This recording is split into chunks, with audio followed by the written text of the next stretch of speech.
What a final day of the Premier League. So much happened. Chelsea ended up beating Forest, and that helped them get into the UCL. They finished fourth now in the league.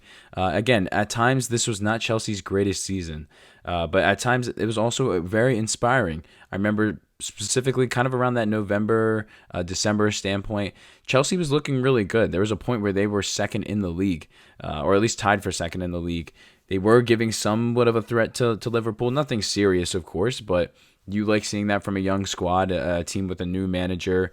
Of course, they ended up tailing off a little bit, and at times they were disappointing this year. But for how young of a team they are, and with a new manager as well, finishing in fourth and now going to the Champions League, which Chelsea hasn't been in I think at least 3 years at this point. That's a win in my opinion. You gotta say that's a win. Yes, you want to get some trophies, but I thought it was overall a solid result for Chelsea to finish against also a good Nottingham squad. Also, that game was not played at the Bridge. It was on the road. So, again, good for Chelsea. They're going to be going to the UCL next year. I'm excited to see what they do and how that young team is going to compete against the big boys next year. Pep and his City side finish third in the league.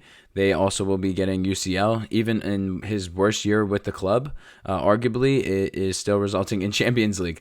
It was cool finally seeing De Bruyne play his last game for City, which was a little bittersweet at the same time because he's just such a staple for that club and that team and just how much he represents for that entire organization overall. I mean, he's arguably the best player in the entire franchise. So it was a little sad seeing him go, but I'm happy that he at least got the recognition he did these last couple weeks because of how good, again, that he is. But yes, City will be back in the Champions League next year. I think that they will be coming back better than ever. I'm curious to see what they do in the transfer window this summer, just because, again, they have some things they need to address as well. I think they definitely need to get a little bit better with the attack. I think their wingers could use a little bit of a boost, at least another guy here and there. I mean, there's talks that Grealish is going to be leaving, so things are going to be changing with City. But they, again, even on their worst year in the last 5, 6, 7 years, they still get to the Champions League. So credit to Pep. I love him as a manager, and that's just what he does. That's just what this guy does. He just wins. He succeeds, and I'm very interested to see how City do next year, coming off of an overall disappointing campaign. So this is where things start to get a little crazy. Newcastle lose to Everton today, 1-0 at St. James Park, but it doesn't matter because Aston Villa bottle, if you want to call it that. They bottled today. Martinez, he gets sent off for a red card, so he ends up screwing over Villa. And then there was a decision that was not allowed to be made by VAR, which should have been made, but they just couldn't review it due to the rules. And they ended up overall losing to United, which resulted in Villa now going down, and they are going to be playing. They finished sixth, and they are now going to be playing in the Europa League. So a little disappointing for Villa, just because Villa never really had that season this year within the Prem. There was many stints at times where they gave teams a hard time, but I felt like they never could really find their consistency throughout the season. And I just felt like, okay, if you can at least get back into the Champions League, in my opinion, you maybe can come again next year and try to do your thing. Because, again, we saw what Villa did in the Champions League this year. I mean, I've talked about it in my videos already. That team gave PSG a lot of scares. I mean, that second leg was unbelievable. Just the fight that team had, the scoring potential that they had. I love how Rashford looked for them. It doesn't look like Rashford's realistically going to be coming there. So, they're going to be losing a little bit. And again, you're now losing out on millions by going and qualifying for the Europa. Again, is the Europa League terrible for Aston Villa? No. But just coming off of the year that they had and where they were in the league, it is slightly disappointing.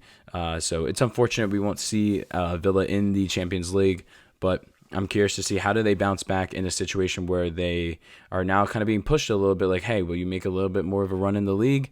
And will they try to win the Europa League and get back in the Champions League next year? So we will have to see. But overall, a tough break for Villa.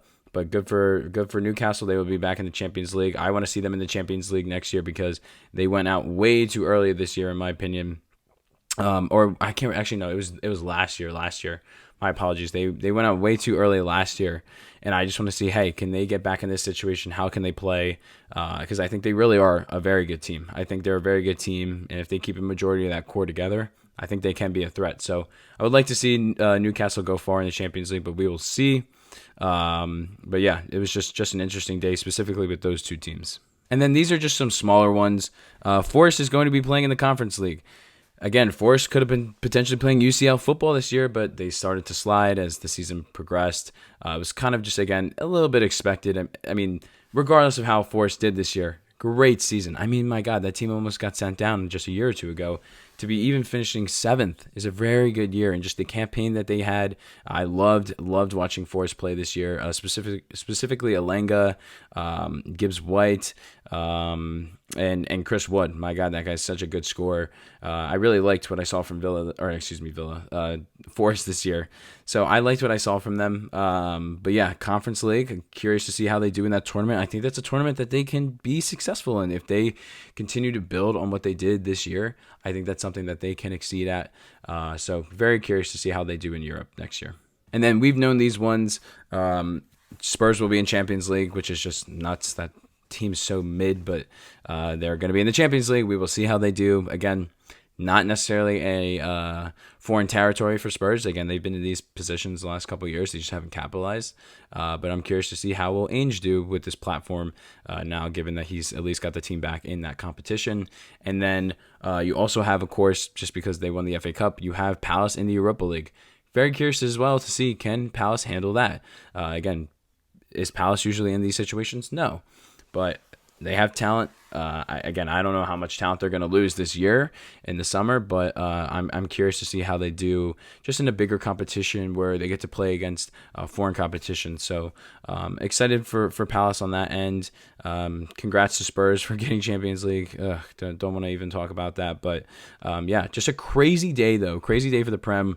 Again, I'm kind of glad it ended a little bit more interesting just because at times this season was a little bit of a dull. I really loved the battles between the mid-table teams and kind of like the teams like pretty much 3 through like 7, 8, 9, 10. Like there was just so much competition there, and I really appreciated that because of how deep the Prem is. But man, Liverpool they were almost. It was just I don't even know. It was like a train that just wouldn't stop going. They just kept going. They just would not lose. They barely slipped up. Of course, again, my club Arsenal. They just couldn't get to the finish line. All the injuries, all the lack of money spent in January. We've all heard it before at this point. City has a down year. Chelsea wasn't ready for that. Like it was just Liverpool's year. So there was a little bit of lack of drama, really. But overall, there still was a lot going on these last couple weeks just for these teams that I have discussed. So I still enjoyed the season. I'm just glad it ended overall on a good note, an interesting note. And yeah, that's all I got for you guys today. Just what a crazy day, like I said. And yeah, if you enjoy this video, feel free to give it a like. If you have any thoughts down below on the Prem and how this season went, drop them down below. If you like my type of content, feel free to subscribe. I will see you guys on the next one. Peace, guys.